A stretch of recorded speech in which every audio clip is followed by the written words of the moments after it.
Hello बच्चों, good morning. मैं वैभव, online classes से दिलीप नारायण व्यास। कक्षा 10 माध्यमिक शिक्षा बोर्ड सामाजिक विषय का पहला चैप्टर चल रहा था, स्वर्णिम भारत का इतिहास। उससे रिलेटिव लगभग 8 वीडियो अपलोड हो चुके हैं। लास्ट वीडियो में हमने चंद्रगुप्त मौर्य के बारे में या मौर्य वंश के बारे में जानकारी प्राप्त की थी कि मौर्य वंश की स्थापना किस प्रकार से हुई थी। मौर्य वंश की जानकारी हमें किन स्रोतों से प्राप्त होती है और मौर्य वंश के जो चक्रवर्ती सम्राट चंद्रगुप्त मौर्य, बिंदुसार और अशोक का धम, इनके बारे में जानकारी प्राप्त की थी। इसके अलावा हमने ये देखा था मौर्यकालीन केंद्रीय प्रशासन, उनकी सैन्य व्यवस्था, न्याय व्यवस्था, नगरीय प्रशासन इत्यादि बारे में जानकारी प्राप्त की थी। ये हमने देखा था कि मौर्य वंश का जो अंतिम शासक था बृहद्रथ की हत्या उसी के अमात्य, उसी के सेनापति, उसी के दामाद पुष्यमित्र शुंग ने की थी और मगध पर एक नवीन राजवंश का उदय होता है जिसे शुंग वंश के नाम से जाना जाता है। आइए तो आगे चलते हैं। आज हम व्हाइट बोर्ड पर कुछ महत्वपूर्ण प्रश्न लिखे हुए हैं, उन प्रश्नों को सॉल्व करते हैं और साथ में नए राजवंश शुंग वंश के बारे में जानकारी प्राप्त करते हैं। तो पहला प्रश्न है, व्हाइट बोर्ड पर देखिए, शुंग वंश की स्थापना कब और किसने की थी? तो शुंग वंश की स्थापना पुष्यमित्र शुंग ने अंतिम मौर्य शासक बृहद्रथ की हत्या करके 185 ईसा पूर्व में, कितने 185 BC, 185 ईसा पूर्व में मगध पर नए राजवंश की स्थापना की थी जिसे शुंग राजवंश कहते हैं। दूसरा प्रश्न है, पुष्यमित्र शुंग ने अपने जीवन काल में कितने अश्वमेध यज्ञ किए एवं इस यज्ञ का प्रधान पुरोहित कौन था? ये प्रश्न बहुत महत्वपूर्ण है। प्रश्न है कि पुष्यमित्र शुंग ने अपने जीवन काल में कितने अश्वमेध यज्ञ किए थे एवं इस यज्ञ का प्रधान पुरोहित कौन था? तो पुष्यमित्र शुंग ने अपने जीवन काल में कितने अश्वमेध यज्ञ किए थे? 2 अश्वमेध यज्ञ किए थे। और इस यज्ञ का प्रधान पुरोहित कौन था? तो इस यज्ञ का प्रधान पुरोहित कौन था? संस्कृत व्याकरण, अर्थात संस्कृत के प्रकांड विद्वान, संस्कृत व्याकरण पतंजलि, नाम सुना होगा आपने। पतंजलि पुष्यमित्र शुंग के 2 अश्वमेध यज्ञ के प्रधान पुरोहित थे। ठीक है, अगले प्रश्न की तरफ चलते हैं। तो तीसरा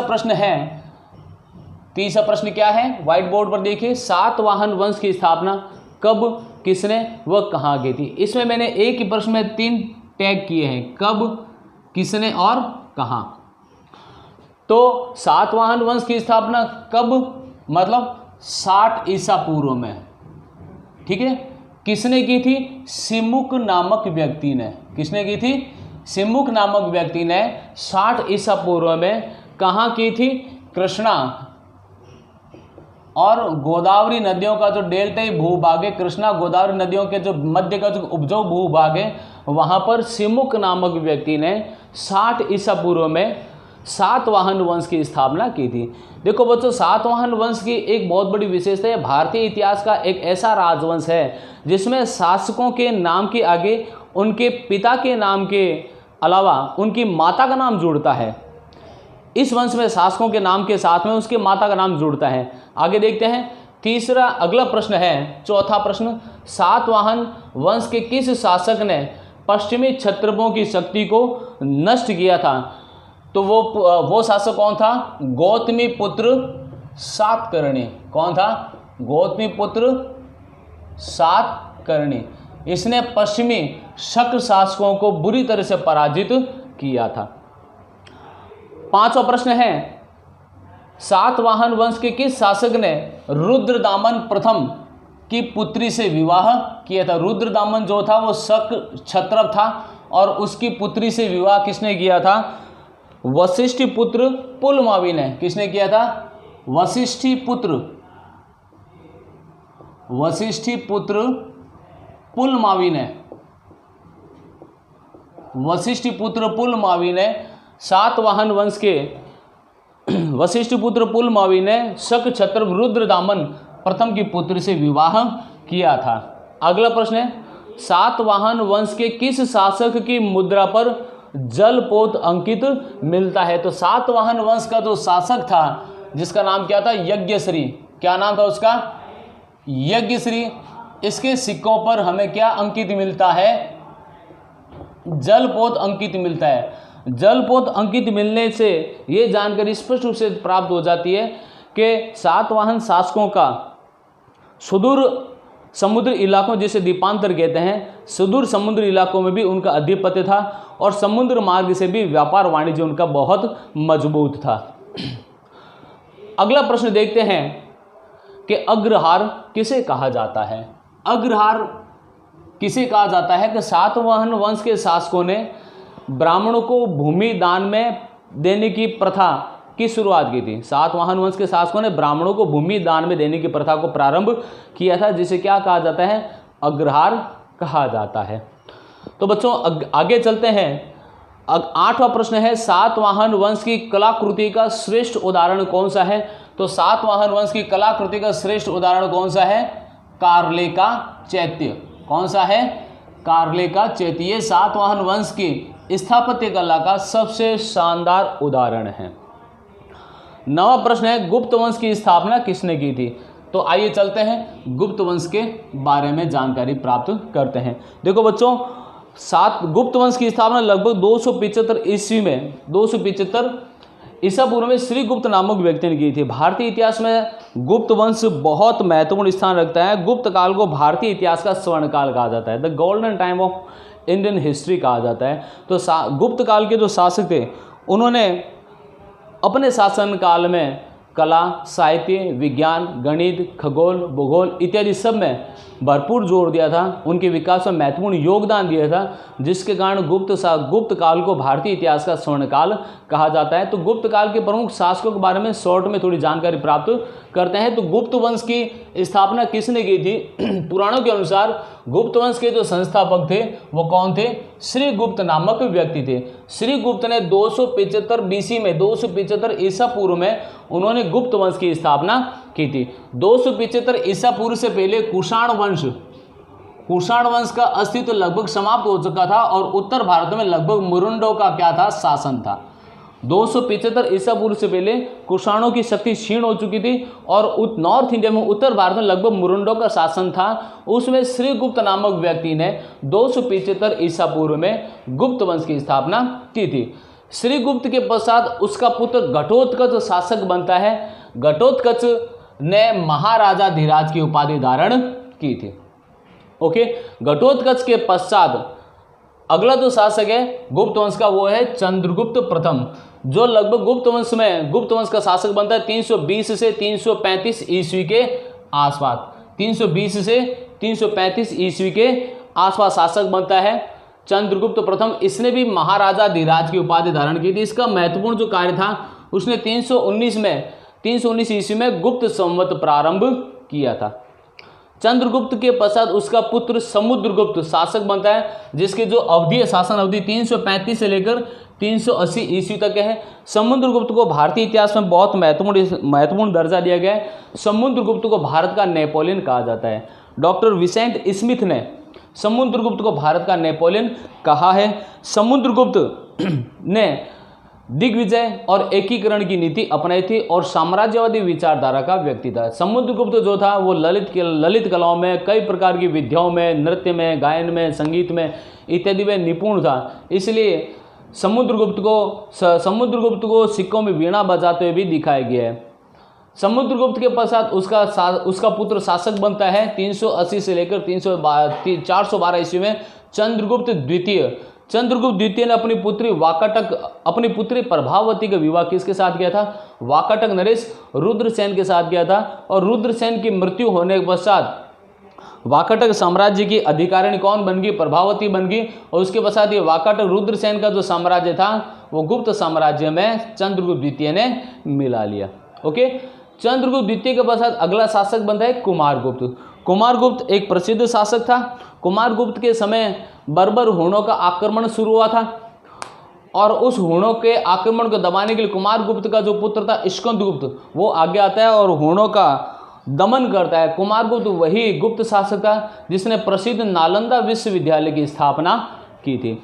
कुमारगुप्त के पश्चात स्कंदगुप्त शासक बनता है। स्कंदगुप्त ने अपनी प्रतिभा, अपनी वीरता का लोहा बाल्यकाल में ही मनवा दिया था। जब वो छोटी उम्र में बर्बर हुणों का सामना करने के लिए जाता है और विजय प्राप्त करके आता है, और उसकी वीरता से प्रभावित होकर कुमारगुप्त स्कंदगुप्त को गुप्त वंश का शासक बनाता है। स्कंदगुप्त का पूरा जीवन काल बड़े कष्टों में व्यतीत होता है। बाल्यावस्था से लेकर अपने शासनकाल की संपूर्ण अवधि तक उसे अंत तक हुणों से जूझना पड़ता है। स्कंदगुप्त का जो प्रमुख कार्य था, उसने सुदर्शन झील की मरम्मत कर दी है। सुदर्शन झील वही है जिसका निर्माण चंद्रगुप्त, मौर्य शासक चंद्रगुप्त ने करवाया था, और स्कंदगुप्त के समय बाढ़ आने के कारण ये झील टूट गई थी, तो स्कंदगुप्त ने अपने शासनकाल में सुदर्शन झील का निर्माण करवाया था। तो बच्चों, ये है गुप्त वंश के प्रमुख शासक। इनसे रिलेटेड कुछ महत्वपूर्ण प्रश्न अपन व्हाइट बोर्ड पर देखते हैं। नवा क्वेश्चन है, गुप्त वंश की स्थापना किसने की थी? आई थिंक अब आप आराम से बता सकते हैं गुप्त वंश की स्थापना किसने की थी?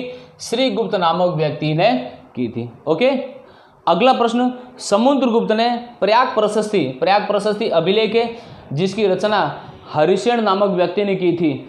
हरिसेन ने प्रयाग प्रशस्ति की रचना की थी। तो प्रश्न यह है, समुद्रगुप्त ने प्रयाग प्रशस्ति में स्वयं को किसका प्रपौत्र बताया, मतलब किसका पड़पोता बताया? तो समुद्रगुप्त ने प्रयाग प्रशस्ति में स्वयं को किसका प्रपौत्र बताया? श्रीगुप्त का प्रपौत्र बताया। प्रपौत्र मतलब पड़पोता। पड़पोता मतलब समुद्रगुप्त का पिता कौन हुआ? चंद्रगुप्त पिता हुए, घटोत्कच क्या हुआ? दादा हुआ, और परदादा कौन हुआ? श्रीगुप्त। समझ में आ गई बात? तो समुद्रगुप्त ने प्रयाग प्रशस्ति में स्वयं को किसका प्रपौत्र बताया? श्रीगुप्त का प्रपौत्र बताया है। मतलब समुद्रगुप्त का पिता चंद्रगुप्त, चंद्रगुप्त का पिता घटोत्कच, अर्थात समुद्रगुप्त का दादा कौन? घटोत्कच। तो समुद्रगुप्त का परदादा कौन? श्रीगुप्त। तो समुद्रगुप्त किसका प्रपौत्र हुआ? श्रीगुप्त का प्रपौत्र हुआ। ये प्रश्न है कि समुद्रगुप्त ने प्रयाग प्रशस्ति में स्वयं को किसका प्रपौत्र बताया?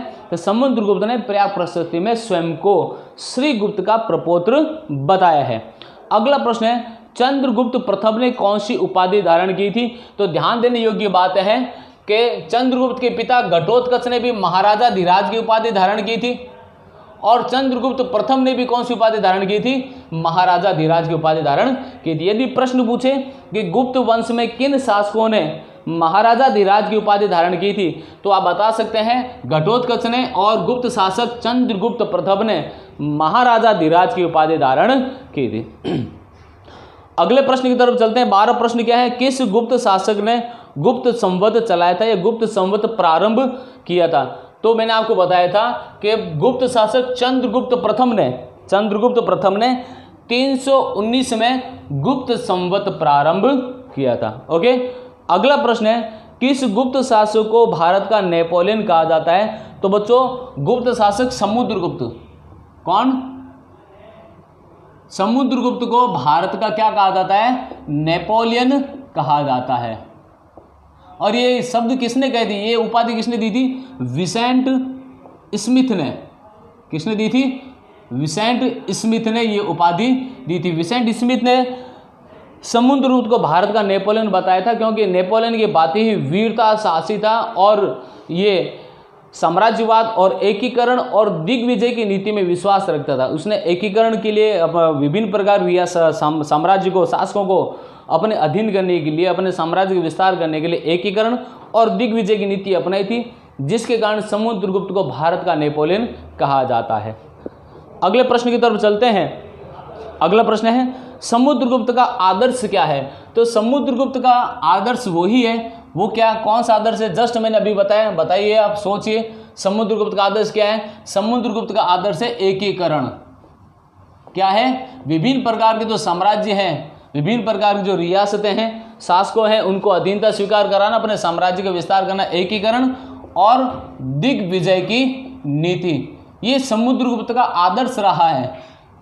समुद्रगुप्त ने येन केन प्रकरण अपने साम्राज्य विस्तार किया था, चाहे प्रसवोद्धरण की नीति हो, चाहे मैत्री संबंध हो, चाहे वैवाहिक संबंध हो, चाहे सफल सैनिक अभियान हो, इनके माध्यम से समुद्रगुप्त ने अपने साम्राज्य सीमाओं का विस्तार किया था, जिसके कारण समुद्रगुप्त को भारत का नेपोलियन भी कहा जाता है। तो समुद्रगुप्त का आदर्श क्या था? समुद्रगुप्त का आदर्श है एकीकरण और दिग्विजय की नीति। अगला प्रश्न है, समुद्रगुप्त का दरबारी कौन था? ये बहुत ही महत्वपूर्ण प्रश्न है।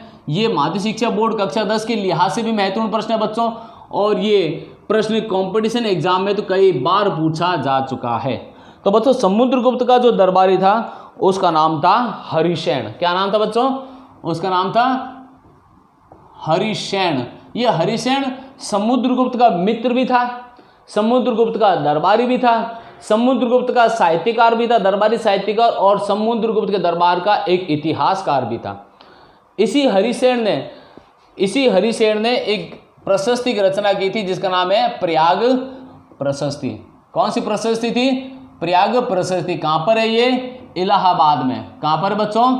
इलाहाबाद में। और ये प्रशस्ति उसने कौन सी लैंग्वेज में लिखी है? संस्कृत लैंग्वेज में लिखी है, प्रयाग प्रशस्ति अभिलेख। ये प्रयाग प्रशस्ति अभिलेख समुद्रगुप्त के मित्र, समुद्रगुप्त का दरबारी, समुद्रगुप्त का दरबारी साहित्यकार और समुद्रगुप्त का दरबारी इतिहासकार, समुद्रगुप्त के मित्र हरिसेन ने प्रयाग प्रशस्ति अभिलेख खुदवाया था, जो कि संस्कृत भाषा में है। और इसकी सबसे बड़ी विशेषता यह है कि प्रयाग प्रशस्ति में समुद्रगुप्त के बारे में विस्तृत जानकारी प्राप्त होती है, जिसमें यह बताया गया है कि समुद्रगुप्त ने जीवन में कोई भी युद्ध हारा नहीं था, सभी उसके सैनिक अभियान सफल रहे थे। और इसी प्रयाग प्रशस्ति अभिलेख से समुद्रगुप्त और उसके परवर्ती जो शासक है उसके बारे में जानकारी मिलती है। और प्रयाग प्रशस्ति अभिलेख से हमें गुप्तकालीन समाज, गुप्तकालीन कला, संस्कृति, इनके बारे में विशुद्ध रूप से जानकारी प्राप्त होती है। तो बच्चों आज हमने गुप्त वंश के बारे में महत्वपूर्ण जानकारी प्राप्त की है। आज मैंने 15 प्रश्न आपको बोर्ड पर कराए हैं। गुप्त वंश के बारे में मैंने आपको कुछ जानकारी है वो शॉर्ट में दी है। मुझे पूरा विश्वास है बच्चों कि आपके कक्षा 10 के माध्यमिक शिक्षा बोर्ड की परीक्षा जो है वो नज़दीक आने वाली है। कभी भी आपके एग्जाम्स कंडक्ट हो सकते हैं, जैसा कि जून में बता रहे हैं। तो मेरे हिसाब से आपको ये जो स्वर्णिम भारत के इतिहास का या जो नवा वीडियो अपलोड होने वाला है, आपको इन सभी वीडियो को निश्चित रूप से देखना चाहिए, इन प्रश्नों को याद करना चाहिए। ये कक्षा 10th के लिए भी, कक्षा 9th के लिए भी और कॉम्पिटिटिव एग्जाम्स के लिए भी बहुत ही महत्वपूर्ण है। इन प्रश्नों को आप अपनी नोटबुक में उतारें, इनके उत्तर उतारें और बी ऑनेस्ट, इनको याद करें। Thank you, best of luck.